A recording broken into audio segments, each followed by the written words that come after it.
I hope you're having a great day so far. Today is a beautiful day over here, and I would like to share with you and document all the beautiful, spectacular, fantastic, incredible, all the different adjectives that I can think of.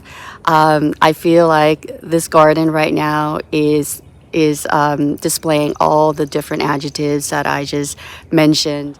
I just feel like this is the time right now where you feel like all the hard work that you put into your garden is really worth it, because you get to see, what is going on right now, and what's going on right now is so beautiful. Just knowing where I came from and where the garden is at now, I think it's just beautiful, just spectacular. It's the best that it has looked so far.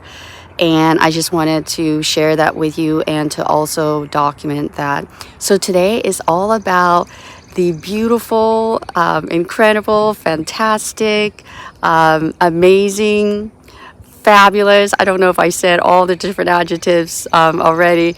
Foliage color and flowers that are going on in my zone 8A right now. So one of the reasons why I started this whole garden journey is to have something pretty to look at, and I think I have achieved that, and I always want to try to document it. And I know that, compared to other people's gardens that you may have seen on other YouTube channels or wherever else, it's not like the best garden that you've ever seen. But to me, for me, this garden has been so beautiful. I've loved so far seeing all the changes that it has gone through, and that's why I try to document it as much as I can. And I would encourage you to do the same. If you're starting out and you happen to be watching this video, I would encourage you to document it, even if you're the only one's going to be seeing it, or you want to, make it public. However you choose to do it, I think it's just so important to document where you've been and where you're at now. Even if, other people might not agree, where you've come from, or where you've been, where you started off with, and where you're at now. Let's look at this view right now. I think it looks so beautiful. Let's start off with this ornamental cherry. The blossoms are just so tight and full and very big, very spectacular.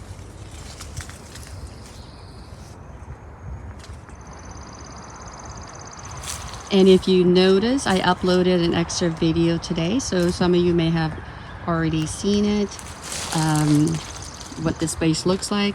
And sorry for the eyesore of the fabric liner, but this is what it looks like so far.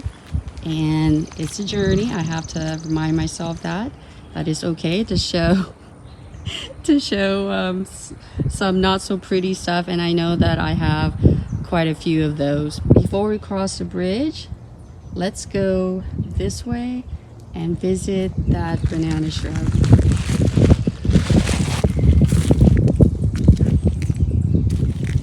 This banana shrub has beautiful, fragranted yellow blooms, and they do smell like bananas, like ripe bananas. So there it is. It did go through some winter damage. I had to prune some of the branches back, but I think it's doing good otherwise. I just love it. All right, we're gonna cross this beautiful, fun bridge and look at the beautiful creeping phlox. This is called the candy stripe phlox. Creeping phlox, that is. I call it my chia pet head or chia pet island clocks. I even love the foliage of this lamb's ear when the foliage is still small and dainty looking. I like it so much better when compared to when it gets when the foliage gets really big. Next to it is a fall cypress. Look at that beautiful yellow. And then above it is this beautiful Japanese maple, Acer palmatum, and I don't know the exact variety. Another fall cypress, and this is Radiance abelia. Next, we have this Admiral Semi's native azalea. Just look at all the beautiful yellow flowers. In a previous video, I mentioned that it's orange, more orange, but I guess I was just colorblind and maybe it's always been this color. But anyway, there's a little bit of orange right there. So I just love this. More so actually for its fragrance. It smells like honeysuckle. Let's look at this angle. We have Rose Creek abelia. I just love when the leaves are tender green. It's really bright right now, so I'm so sorry if the colors are not coming up really beautiful on the camera there. All right, let's get closer. You see that at the tip, the edges there, you just get that reddish color, but the rest are very light green in color, and I just love that. All right, if we go this way, you have Veronica right there, another creeping phlox, and another Japanese maple. This is more of the dissectum, and again, I apologize, I don't think I have the tag, but this is the weeping kind, and this is the best that it's looked so far, and I'm just so excited to see how big and spectacular this is going to look. It is so beautiful right now. I know the camera is not doing it justice, and it's creating a little shade right there, which I really love. Isn't that so beautiful? I did not prune anything back this year because I wanted to be a lot bigger since we have lost all the trees around the house. So I wanted this to be bigger and have more shade. And look at how beautiful that is. I'm under its canopy right now. This is just so spectacular.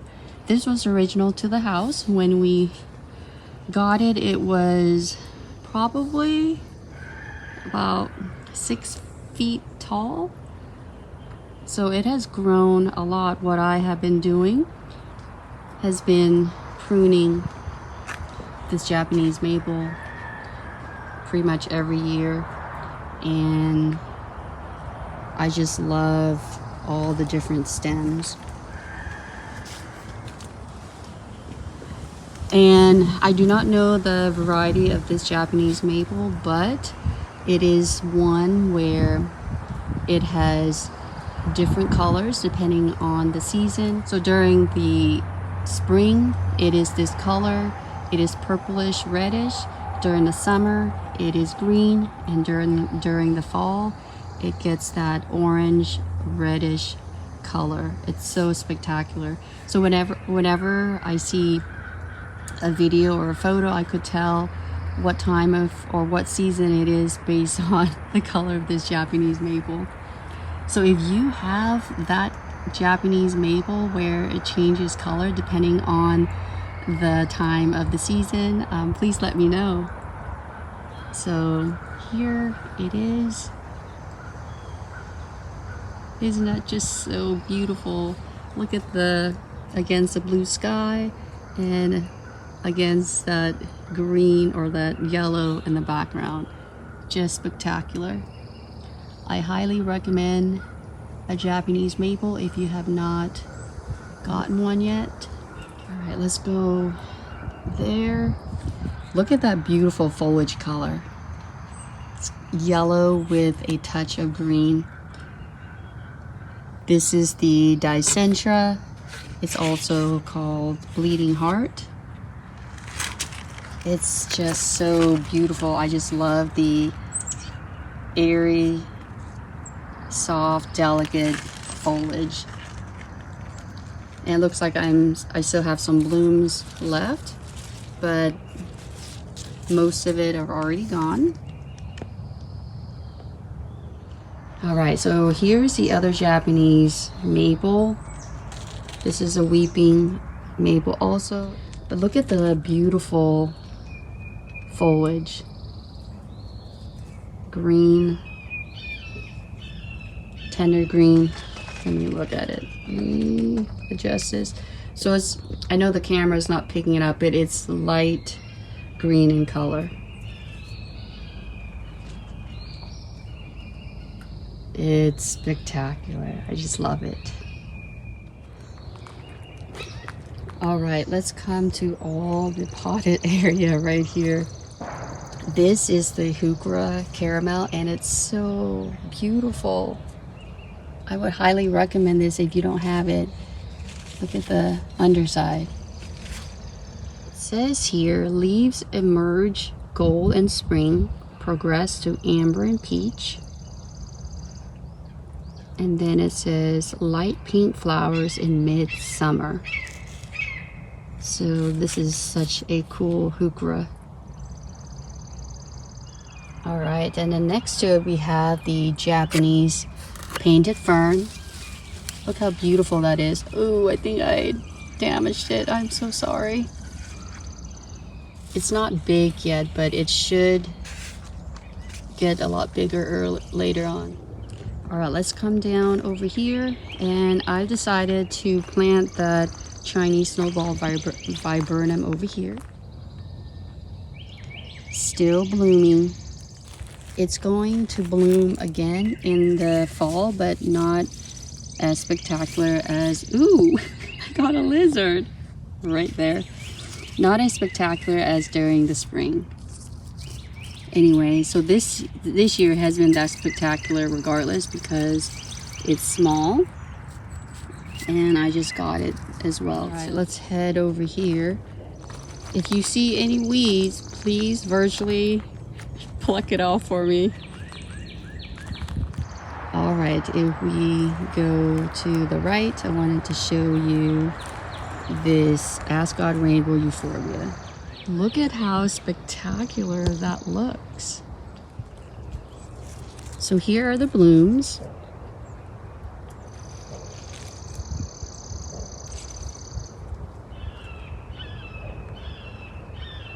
And the foliage has returned to more of bluish green and yellow with yellow edges.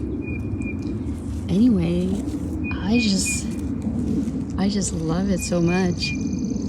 Look at all the different, you have green with yellow and then red in the center. All right, so here is the slope garden or the hillside garden.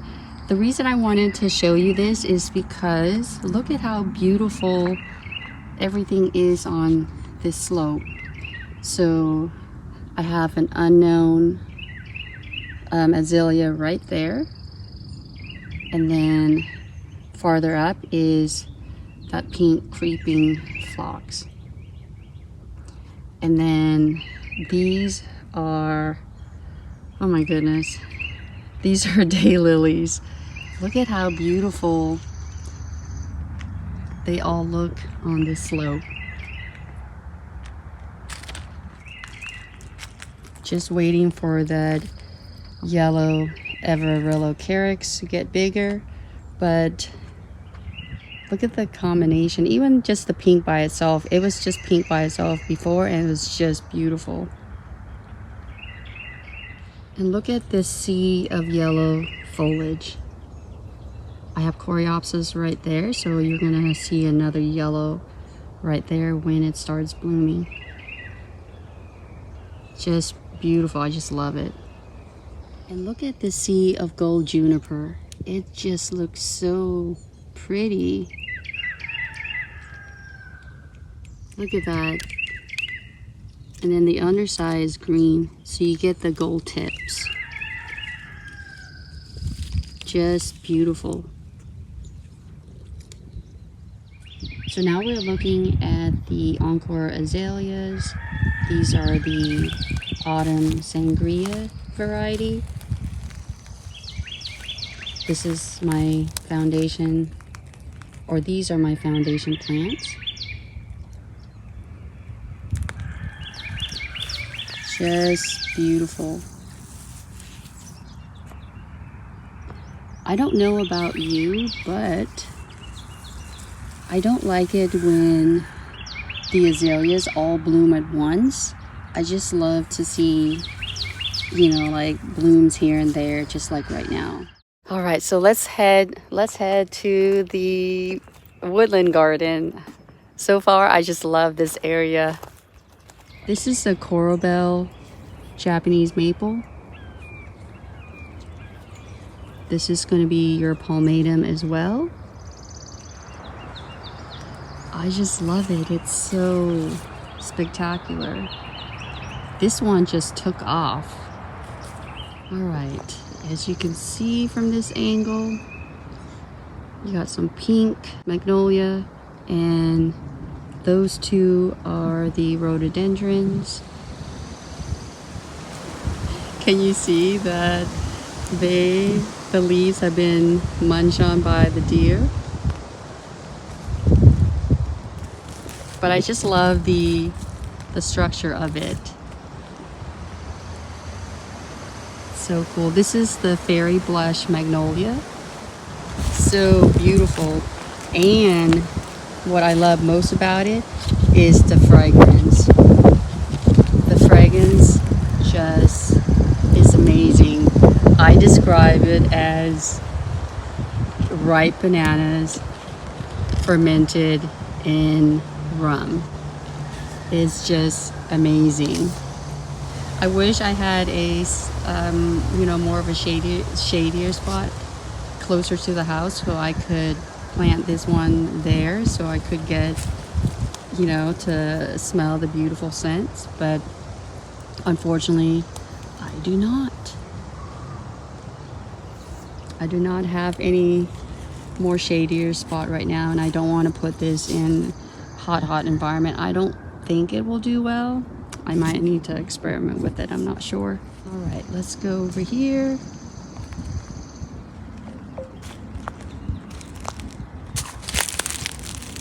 Again, I just love seeing, you know, blooms here and there instead of all at once. It has a beautiful,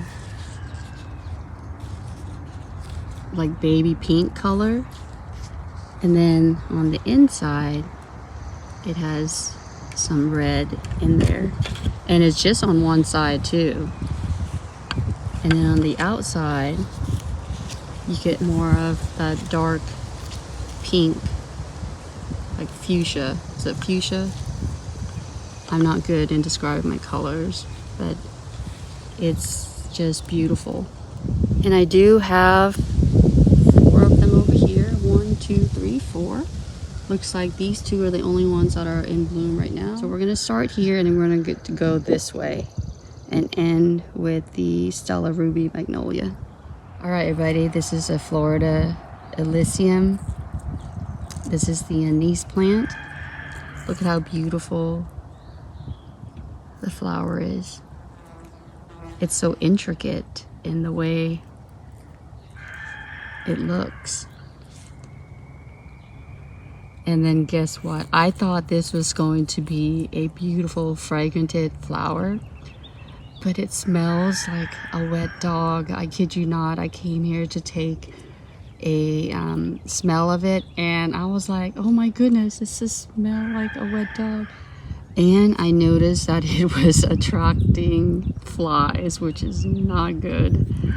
Anyway, I actually like the smell of the foliage versus the the flower. So if you did not know, I mean, if you care about good smelling flowers, do not buy this particular one. I don't know if all anise plants smell like that, but I know that this is the Florida anise, Elysium, and it does not smell very good. All right, so this is another Japanese magnolia. This is the yellow variety, and again, I'm so sorry, I do not know the name of this. I don't think this plant came with a tag. I believe I just knew that it had yellow, pinkish flowers, and I wanted it at the time. I think I purchased this in 2020, and I gotta have it at that time. So anyway, I just love this. It is more of an upright magnolia. That's why it's growing like that. It's not opening up because it's cold. Anyway, if I were to describe the fragrance, it's like fresh tropical rain scent. And has a nice fresh smell to it, so I love it. Would highly recommend this too if you can get your hands on it. All right, last but not least, the Stella Ruby Magnolia, which is what I've been wanting to share with you all this time because both of them are in bloom right now, so I wanted to share that with you. All right, there you go. I could smell some of the banana scent right now. But see, this one is dark red versus the other banana shrub, which was yellow. So they both belong in the banana shrub family or the magnolia family. Anyway, you can see how small the blooms are. See that? It's about an inch, no more than an inch and a half long. And then in diameter, probably when they all open up, probably like 2 inches. So pretty small. I'm hoping that they will get bigger as they get more mature. I mean, meaning the plant, when the plant gets more mature, but it is fully covered with buds. It smells so good right now from the other plant. This one, I don't see, this is the smaller one. Oh, there they are.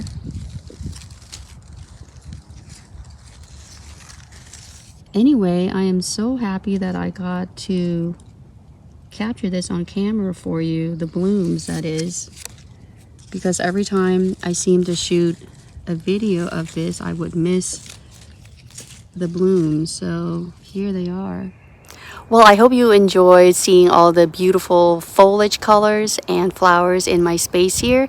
And I hope you will consider documenting your own garden as well. Even if you decide not to show the public, it's good to have it for yourself. So with that, thank you so much for watching this video and for following along on my journey to making the space beautiful. And until my next video, take care and bye for now. It's me, the Mario. Thank you so much for watching this video. Please make sure to like and subscribe and ring the notification bell so that way you don't miss out on any more content.